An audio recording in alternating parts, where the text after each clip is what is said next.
Hello and welcome to Insight Germany. My guest today was last year named as one of the top 100 most creative people in the business world. You may not know her, but the chances are you've seen her work. It is Nadine Chahine, who is originally from the Lebanon. She is a typographist, and especially in the Arab world, her fonts or typefaces are found all over the place, and they're also to be found here on DW, which we'll get to in a bit. Welcome to the show. First of all, what was it like to be named one of the top 100 most creative people in the business world? I couldn't believe it, because type design is so specialized and such a niche market, and this was completely mainstream, and I was so honored and would not believe. It was amazing. Was it nice for your profession to be sort of recognized in such? Yeah. Especially that they had never recognized the type designer before. So this was nice, and it was, I think, on behalf of all the type design community, it was quite nice as well to have type design being recognized. Tell us, what do you do? What is a typographer then? in sort of lay words, you know, sort of in... Well, what I do all day is I draw letters and I design fonts, typefaces. Fonts are the software that you have on your computers when you are writing a document in Word and you want to choose if it's Times or Arial. These are the fonts, and my job is to design Arabic fonts. Okay, that's good. I want to ask you, though, in your daily life... Yes.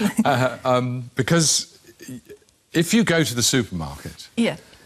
And you're confronted, let's say, with 50 jams, 50 marmalades in front of you, would you buy one with a nice typeface rather than the tastiest one?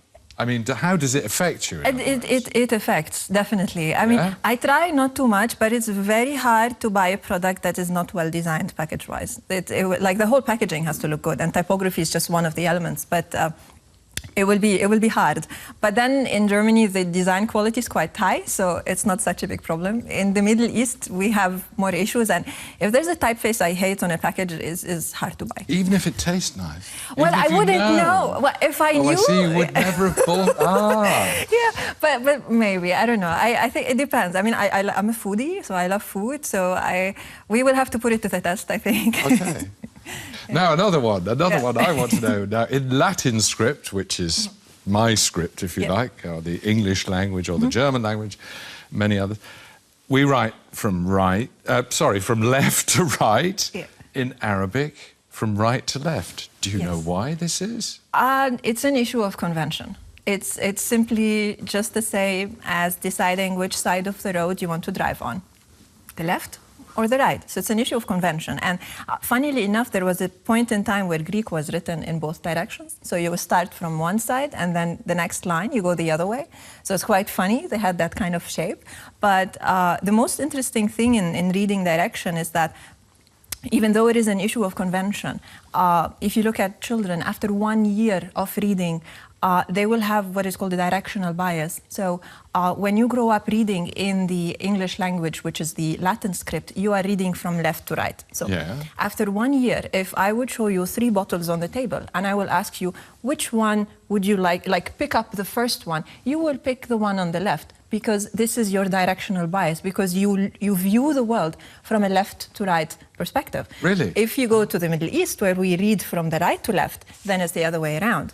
And if I were to give you a piece of paper, and studies have shown this, if I give you a piece of paper and I say, draw a boy kicking a ball, because of the way the language is structured in English, and it's the subject and then the verb, and the reading direction is from left to right, you will draw the boy on the left and the ball will be on the right, because the movement direction will follow the script direction as well. Okay, now in German, we know, having the difficulty, the verb is at the end. Yes. So does a German boy draw the ball on the right? It will always be on the right, because that's the movement direction. Okay. Because you're still reading from left to right. Maybe he draws it all the way at the end of the page. Maybe he draws it further. Further back. Yes, but it's still the same direction. Yeah. Okay. Now, we mentioned that you actually came to our attention because you've been involved in the typefaces and fonts of DW for the Arabic programs. Now, let's have a look at some of your original proposals, which I should say that this was in 2005. They're not possibly what's on the Arabic programs now, but can you... I mean, this looks quite difficult to us. Yes, of course. It's a new script. We see A, B, C, D on the right. Yes. And what was your brief from Deutsche Welle then? What did they want? So basically the most important aspect of the brief was that they need to communicate in the Arabic language, but at the same time keep the same brand identity that they have when they are speaking in English or in German. So it is the same TV station, whichever language they are speaking in. And so when we go to speak in Arabic, the same personality that they project worldwide needs to be projected in the local script. So that identity had to stay the same. So we had to look for an Arabic typeface that would give the same look and feel and the same identity, the same personality in Arabic that you would have in Latin as well. And these were the original ideas? Yes. Okay. Yeah. Well, let's move on to what eventually happened. Yes. So, yes, I mean, we had different proposals. We settled on what we are seeing in the middle. And basically, what you... the middle one here, yes, sorry, just so we know, Yeah. Okay. So basically, what you're looking for in a project like this is to have harmony between the Latin and the Arabic, that when you put them side by side, when you write journal and then in Arabic is al-akhbar, there needs to be harmony between the different scripts. So you look for this same look and feel. You search for this matching between the two. So you're not copying parts of the letters in Latin and putting them into Arabic. No, you design the Arabic as if it's an Arabic typeface, fully authentic to what the Arabic script is to expect, but then the dressing up of it is matching the same dressing up that you have in Latin. Okay. Now, you mentioned journal there. This is the end effect, isn't it? This is journal now. Yeah, yeah. This is what they accepted. Yes, yes. So when I saw it, they had journal written in English, but then there's also an option to have it written in Arabic as well. But yes, exactly. And we'll have a look at another one. This is Tomorrow Today. Exactly, the science program, I think. Yeah, exactly. Yeah. And just a final one. Where is it? There it is. Yeah. Program I watch. Arts 21. Exactly. Yeah. Yeah. So basically what you're looking for here, the kind of look and feel is very modern, is very professional, is something that is easily accessible. This is the kind of words that you're looking for and the spirit that you want to convey. Mm. And was it easy to work to this end? Yeah. I mean, it's sort of what I do all day. It's never easy, but then the process is really nice, and we had a really interesting collaboration. I came here to the offices and had nice meetings, and we were supplied with graphics, so we could see how the typeface is going to look next to the graphics, because the typeface is an ingredient. It's sort of like you're cooking, and this is the salt. Without the salt, is never good, except if it's dessert, obviously, but the main dish, right? It needs the salt, and this is the typeface. So, but the salt on its own is not enough. It needs to blend with the ingredients, and this is what we were trying to do here. So we got the graphics, we supplied test fonts, they could show it, and then they would send us back newsreels, and this is what it's looking like, this is what it looks like when it moves on the screen, and this is the kind of thing that is part of the design process. And that's what makes it so interesting. It becomes alive. At first it's drawings in black and white, and then you use them, and it suddenly picks up its own personality, and that's the enchanting part of type design. Okay. Now, we must move on to your childhood, because you're from the Lebanon, a fascinating country. We've got a map here of where you come from. You come from the capital, Beirut. Yes, yes. And you were born in 1978, which was the high point of... Civil War. The Civil War. Yeah. So tell us what it was like growing up. Oh, my God. Well, I mean, I was born in 78. The war started in 75, so I was right in the middle of it. Yeah. And it stayed until 1990. So I had 10, 11 years of just fully engaging Civil War. And we were living in Beirut, so we were right in the middle. So... It's very hard to explain to people sometimes what it was like, because when I was growing up, I didn't imagine in my head that there are other people who did not grow up like this. That this is how normal life is, right? That there's bombs falling and the school sometimes stops and people come pick you up and that sort of thing. And of course, I mean, it leaves an impression. It wasn't 11 years non-stop because you have different conflicts in different parts of the city and different parts of the country. Some conflicts we were not affected, and in some cases, yes. But it's a very small country. And of course, I mean, my earliest memories in life is in '82, the Israeli invasion. That's my earliest memories in life, and fleeing that. I mean, this is a picture on top of a car? Yeah, with my sisters. This must, well, was that around '82? This would, I would say, no, this is before. I would say this is '81 or '80. Yeah. Yeah, you're a bit. Yeah. Yes. Yeah. Yes. I'm not 3 yet. No. That, and I'm still. I don't think in that picture I could even walk. I don't know. Yeah. Okay. Maybe 1.5 or what. Yeah. And one more picture I want to show of your family. Actually, now this is your father and yes, and his wife and my eldest sister. There's also a middle sister. This is my defense last year for the PhD. So this is in Leiden, in Holland. In Holland? Yes. Where you're doing October a PhD? 25. Okay, yes. That's the family there. Yeah. Beirut has been called the Paris of the Middle East many times. I mean, why do you think that is? Is it the most Western city in the Middle East? It is very Western. Dubai is very Westernized as well. So, but like historically speaking, Lebanon had very strong ties with France, so it's called the Mother France. And Beirut was always this cosmopolitan city. A lot of foreigners come. The main industry in the country is tourism, so we rely on tourists from both the Middle East and from Europe and the US. And so this whole area was cultivated for that, and you would have the nightlife. We still have the nightlife, and you have the the film stars, and like Cannes almost, and so that's how it was. We'll talk more in a minute, but you were back there recently, and you took one of our cameras with you and made this report. Let's have a look at your hometown. Okay. Welcome to my Beirut. These are shots that I made during a recent visit. Beirut is a city that is forever on the move. Loud, noisy, busy, and bursting with life. Every time I go back, there is something new to discover, and it is always this interesting blend of East and West. They say that one of the most striking aspects of the city is the churches and mosques sitting side by side. It's certainly interesting to behold, but it has also gotten us into all sorts of trouble.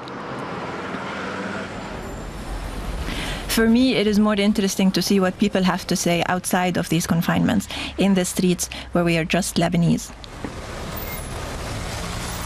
Sometimes you will find little kids selling flowers, and it is both sad and adorable, and you just wish that they would get a chance for a better life. This should be our focus.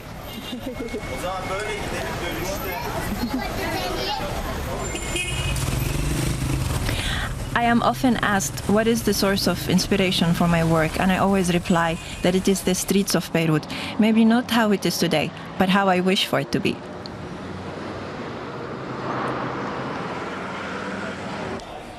And this is the little piece of heaven in the city, the American University of Beirut. I studied here for 4 years, and it is here that I grew up to be the person that I am today, and here that I discovered what it is that I want to do in my life.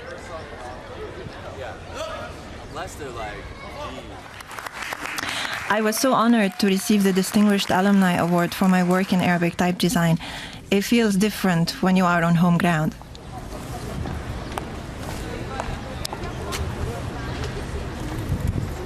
In 2004, I was asked by EUB to design a signage typeface for West Hall, and here it is.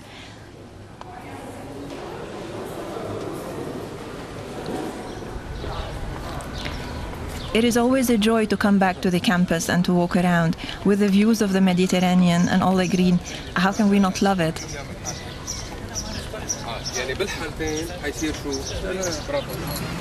Beirut is a very old city, inhabited for thousands of years, and my favorite area is at the tips of Beirut, where the Mediterranean waves crash on our shores.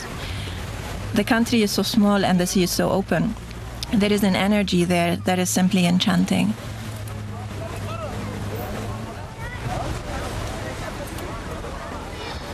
And maybe this is why so many people come here to walk.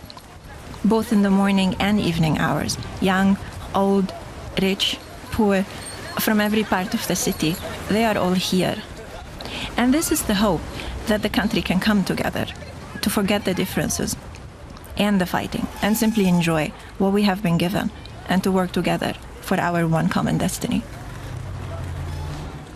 It is extraordinary to see those pictures.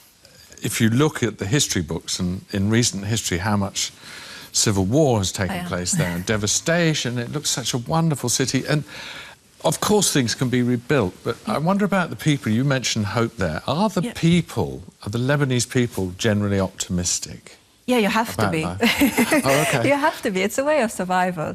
I think we've had so much turmoil in like our history, both recent and the whole century, that I think is a way of resistance, that you will always have this joie de vivre, that you will have this joy for life, and you want to go out and you want to have fun and you want to live life to the max because you don't know what happens tomorrow.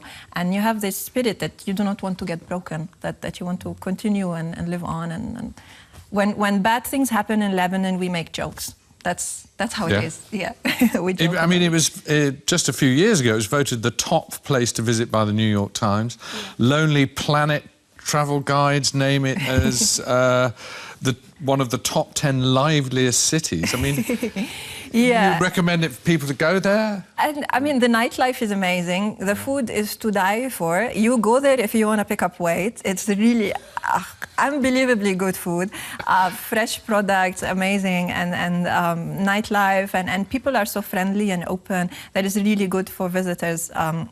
Because we welcome people, because we're very small country and we rely on tourists, so we're always welcoming anybody to come over. These days is a bit hard because of the political situation, but generally, yeah, of course. You've answered my next question by what do you miss? Obviously, the food and the nightlife and things like that. Yes, the weather. Yeah. What do you think of German food? You should not ask me. No, I mean, I like it in small quantities, not so often, because there's a lot of fried things, so you have to be careful. I'm a big fan of Rindwurst. And also Rindwurst. Well, it's a sausage. The sausage with beef, yeah. Beef sausage. Beef sausage, yes, okay. yes. With chili ketchup. It's curry ketchup. Yeah. It's really good. Yeah. Well, we have, of course, currywurst here in Berlin. Yeah, but that's a lot too much. But you like sort of beef sausage with... Yeah, just the beef sausage with just a tiny bit of sauce, not too much, and also Bratkartoffeln. Yeah, roast potato. Well, roast potatoes are particularly German. Yeah, it's sort of like sautéed potatoes. Yeah, but Bratkartoffeln is like a very special ways how you would make it. Yes, they do make it quite special. Yeah, they know how to cook the potatoes here. It's always good. Yeah. I should ask you when you came to Germany. 2005. And why? I was offered a job. So I came here in 2005, beginning of the year. I was offered a job at Linotype, which is now we've rebranded to Monotype, our mother company name.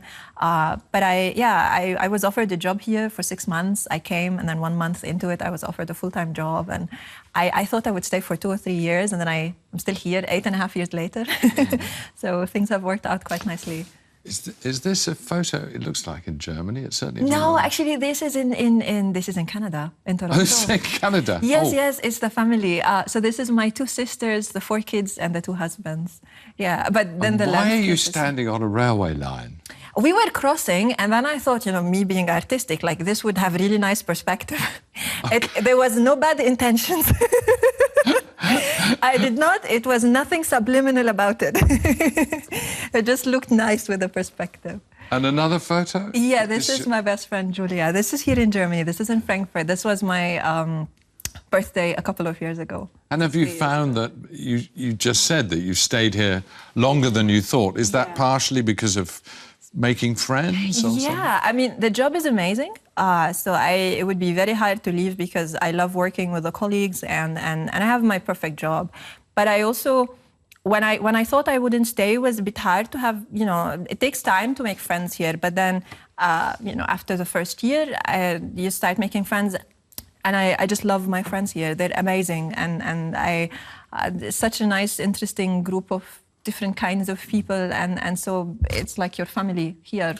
So. I believe that also shortly after you arrived here, really, there was a significant event in the football. I know you're a football fan, but more than just the football, the 2006 yes.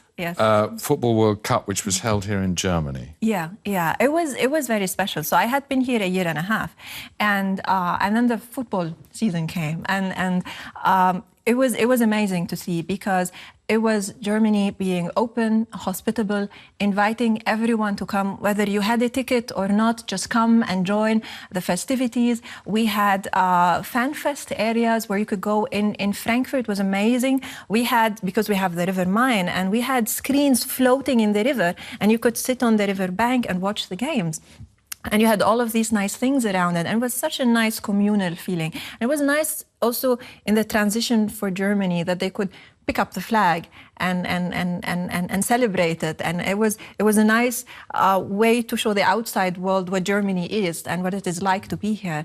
I mean, we should say that certainly for me, I don't know about as a Lebanese, but we would be waving flags all the 2006. Yeah. Very significant that Germans would raise the who flag. Wouldn't have had their flag putting out the window before. This was the first time it happened. There were actually articles writing, like being written at the time, commenting like that this is a transition in the history of Germany, in recent history, that the showing of this pride and the support of the team and all of that was really amazing. And you're right, it did have an effect outside Germany, a great deal, the attitude towards... Absolutely. Both in the terms in openness. I mean, everybody knows that Germans know how to organize things. Very efficient, they know how to do things. But this openness, this was new and unexpected.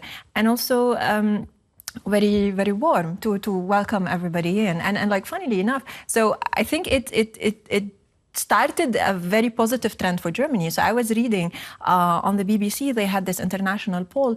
Germany is now ranked #1 in terms of like which country do you think has the most positive influence in the world? 26 countries were polled, and Germany is ranked 1. And 55% positive. So I think, I mean, whether it was the World Cup or what's happening later in the politics and the economics and all of that, but it has turned around, and I would say that's the significant moment. It really has turned around since then. Absolutely. I just quickly want to ask you about, you've just moved to Frankfurt. Yes. And why do you live there? Because in your questionnaire, a joke about Germany, you've said, this is my own joke, this is Nadine's joke. The best thing about Frankfurt is that you can get out of it very quickly. It's true. Yes. Well, I mean, I love Frankfurt, obviously, but it is a small city. And so sometimes you want to go on a break. And when the weather is how it is this year and we're not having enough summer, then it's amazing that we have, you know, such a large airport and well-connected trains. So you enjoy the life. It's a good city because we don't have too many tourists, so you don't have to stumble across the tourists while getting to work or doing your thing, so that's quite nice. And it has a quite cosmopolitan feel because of all the banks and so many different foreigners coming. And so it's a quite nice, relaxed vibe to it. You have to discover it. But sometimes you need to get out. And just down the road from Frankfurt is the city of Mainz. Now, that was where, in 1455, Johannes Gutenberg published the first ever book in the Western world, anyway. It was the first printed version of the Bible. This is a Gutenberg Bible owned by the British Library in London. The work is in 2 volumes with no title page or page numbers. It's the oldest printed book in the Western world. In all, 48 copies of this Bible have survived till today. They bear the name Johannes Gutenberg, the inventor of movable type. He printed his Bibles 42 lines to a page in the German city of Mainz in the mid-15th century. Gutenberg's invention heralded the dawn of a new era. Well, the big change was that books began to move from a world where they were difficult to get hold of, where they were private, and you could control who got access to them, into a world where it was easy to get access to books and information. For centuries, biblical texts had been translated from Hebrew into Greek and from Greek into Latin, always copied by hand, usually by monks in cloisters and abbeys. It was an arduous task. Gutenberg printed 180 Bibles at the time. each one just like the next. They differed only in their hand-painted embellishments and ornamentation. In fact, the Gutenberg Bible was the first bestseller. All the Bibles were actually sold in March 1455. A papal bureaucrat wrote to his cardinal, who was in charge of him, saying that he had seen the Gutenberg Bible and that he would have bought a copy for the cardinal because it was so good that the cardinal could read it without glasses. However, they were all sold out. Today, anyone who wants to can look at Gutenberg's Bibles because they can be seen on the internet. The Gutenberg website was created in the year 2000 with experts from the Keio University in Japan. It took 3 weeks to digitally scan all the pages, about 2,600 in all. Now the Bible is preserved for posterity. The digital copies, it's hoped, will remain long after the parchment and paper originals have turned to dust.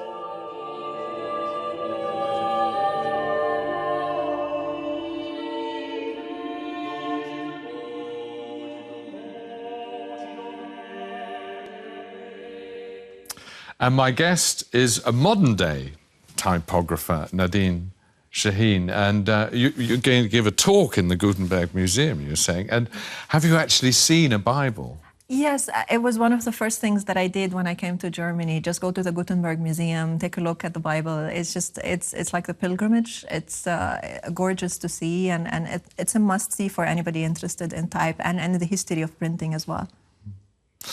Now, Arabic script is originally very much associated with the Quran and Islam. So it's it's a holy script. Yeah. So have you ever been criticised for dabbling with it, if you like, or changing it? Yes.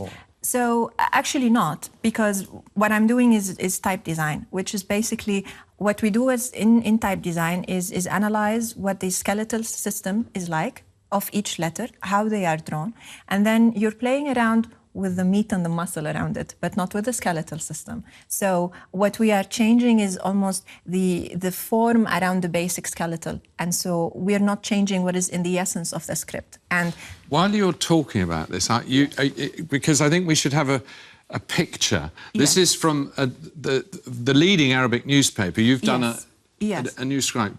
Keep telling us about this, so we just have a picture. Yeah, exactly. So this is, for example, the An-Nahar typeface, so Gibran 2005. What you see in the design is that it is a very traditional design. It follows the same structure that you would expect in a newspaper. People have been reading in this style for a century already. It's very well accepted. And then what you do is you work on the sculpture. It's almost like if you were going to make a sculpture of a human figure, right? You're working with the overall figure, you're shaping things, but at the end of the day, you have a human figure and not Frankenstein, and that's the difference. And type design, it's almost like it's like a rubber band. There are expectations in what people think letters should look like because they have to read them at the end of the day. And sometimes you can, design things in a very modern way, but you should never snap that rubber band. You push a little bit, you make a little bit of tension sometimes with typefaces that are a bit experimental, but there is always the expectations of the public because they have to read them. And there is also the essence of the script, and that we maintain. So there is never a problem there. Do you think we've all read and heard a lot about the Arab Spring, things changing so much in the Middle East. Do you think these sort of things are improving literacy as well? I hope so. I hope so. So when I did my PhD, the whole topic was about the legibility of the Arabic script and which typeface style is more legible. And the whole point of it is for us as designers to give recommendations for publishers of books so that people are hopefully more interested in picking up a book and reading it, because this is the biggest problem in the Middle East, not just the literacy, just the fact that nobody is reading at all. And then you have problems as we have now with extremism, with lack of education. I mean, give them democracy, but if they've never read a book, what do they do with democracy, right? So you need people to read, and that's what we need to focus on. I want to show one more typeface because you designed the Arab typeface of the ones we all know, Helvetica and Frutiger, and here they are. I wondered, with Helvetica, for instance, a very famous typeface. Yes. They don't surely come to you and say, do what you like, Nadine. Are there restrictions? Absolutely. I mean, in terms of expectations. And so what we're seeing here is like different typefaces that I have designed, including the Arabic companion to Helvetica and to Frutiger. And with these typefaces, the Arabic companions, it really is a companion. What you do is you analyze the Latin part, you understand what sort of personality it gives, and then you try to give that same personality in the Arabic script. With Helvetica, there's the weight of expectations. This is the typeface of the 20th century. This is the most popular typeface that has ever been designed. And so there's, of course, the weight of expectations and the pressure that you have to fulfill these things. But you never know how things are. Yeah, I mean, it's a big responsibility, isn't it? You feel the weight. Yeah. You feel it. Now, on computers, yes. This is getting back to the basic questions now. There's maybe 50 fonts, but most people go for Times New Roman or Helvetica. Yeah. Why? Is that because it's there and we're lazy? I mean, you have to see with the like the traditions of fonts that have been bundled with the operating system. Times, for example, or Arial were the default ones. So when you open up a document in Word and Times is the default, some people are not even aware that you can even change these things. And so because at first you had 5 and then you had 10 and now we have 50. And in reality, there's hundreds of thousands, right? Fonts. So it's an issue of lack of awareness. And even when I tell people I design fonts, they're like, really? There are people who design these things? And I'm like, yeah, all the time. So it's just people not knowing. And well, in fact, everything is designed. Absolutely. Everything. Absolutely. Really? And there is a design for everything. Yes. And the public actually feels it and they react to it, even though sometimes they do not know what they are reacting to. Like a newspaper would change the typeface in Holland, for example, and then they would get complaints from the public. Why did you change the paper? I can't read it anymore. But it wasn't the paper, it was the typeface. But something changed and they're not happy about it and they will be very vocal and they will complain. Yeah. Now, I wonder what about the legal issue here? And if I start a website... Yes. And I'm sitting at my computer and I'm writing in Times New Roman or whatever I'm writing in, and maybe my website becomes popular and takes on adverts. Yes. Do I have to pay the font designer? No. Not if you're using Times, no, because it's bundled with the system. So basically what you are doing when you're designing the website, you're referencing a font that sits on the computer of every different user. And in that case, you do not need to pay anything at all. So, but however, in recent years, we've had the new technology for web fonts to be able to decide whichever typeface we would like to have and use it for our website, so not just Times or Helvetica or Verdana.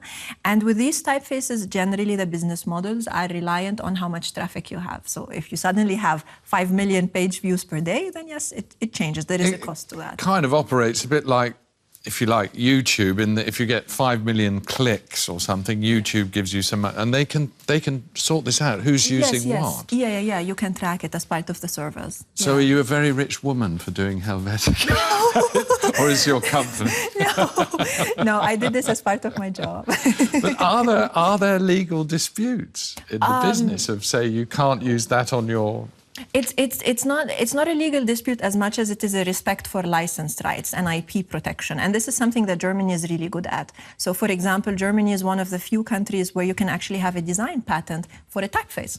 And this is amazingly groundbreaking thing, because even if you go to the US, you don't have that. So it's amazing the kind of protection we have here in Germany. And so what you would have is the same like when you have music or when you have photos. You want the protection for the IP, and that's it. Yeah, I didn't know that.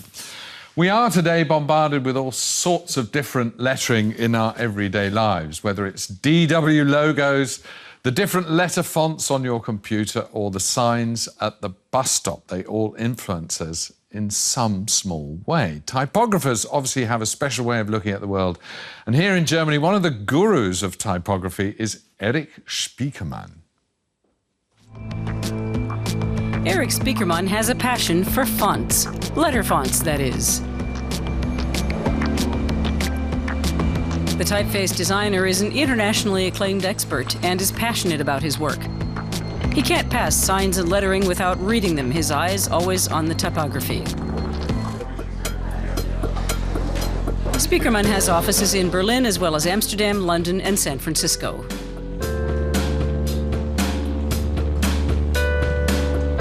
He's behind the corporate design of German car manufacturer Audi. A few years ago, he redesigned The Economist magazine. Since it traded in its old look for a new one, sales have doubled. Spiekermann's secret to success: a good font is one you don't notice.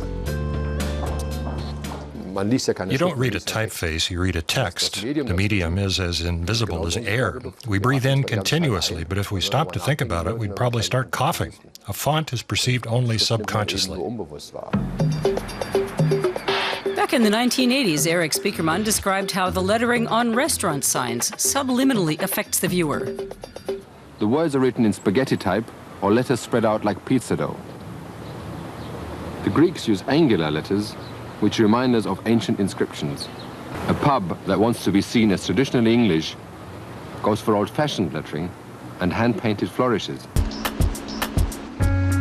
One of Erik Spiekermann's most prominent projects was designing fonts for German rail operator Deutsche Bahn. Letters with little individuality, but which are effective due to their familiarity. And Spiekermann has another specialty: fonts which provide orientation. After German unification, he developed the signage for Berlin's transportation network. Legible and clear, a simple logic. And Erik Spiekermann can get annoyed about bad fonts. For the influential designer, this line of work is very much a labor of love. Do you get annoyed by bad fonts? Oh, yeah. Of course. Yeah? I mean, can you give us an example? Or is that... Well, they're more prominent in the Middle East than they are here. Okay. But yeah, bad fonts are nasty. And what do you think of signs and fonts generally here in Germany? Are you positive about them? Generally, yeah. I mean, the level of design in Germany is quite high. And in terms of typefaces and type designers, Germany's had a really good history and a really good, contribution. Why? In my bit of research, I was trying to find out about typefaces and fonts, which I knew nothing about before we started this interview.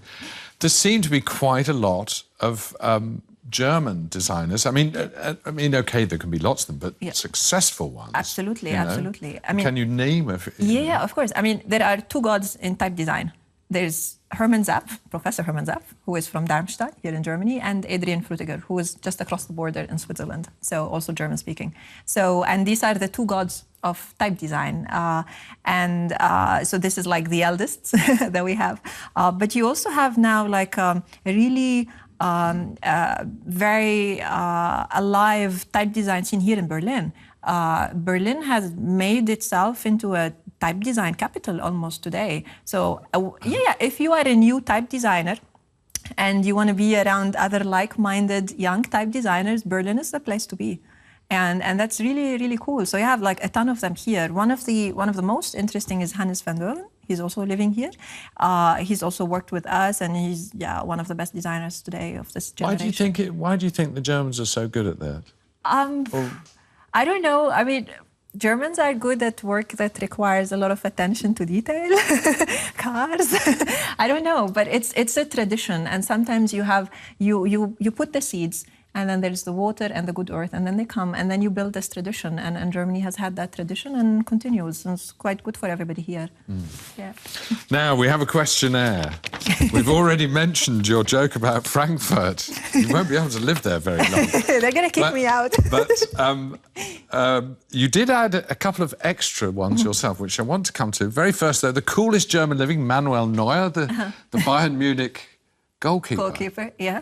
He's really good, and it's in spite of me, because I don't cheer for Bayern, but he's a really, really good goalkeeper.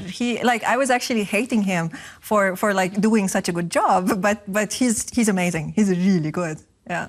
Really good. Okay. Now, you've added a few extra ones. I want to mention them because we do this with every guest, and so there's a couple of new ones. Best season in Germany? Spring. Why? It's the magnolias. It's not just that.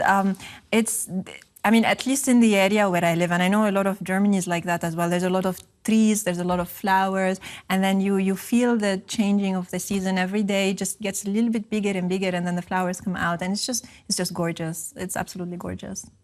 And another category that you added that I think we should add to ours is best kept secret in Germany. Yes, the countryside. I mean, usually what you would say, like if foreigners are coming or tourists, you would go to Berlin, you would go to Munich. It's always the cities, but just get out of the city and it's a whole new world, and it's just unbelievably gorgeous.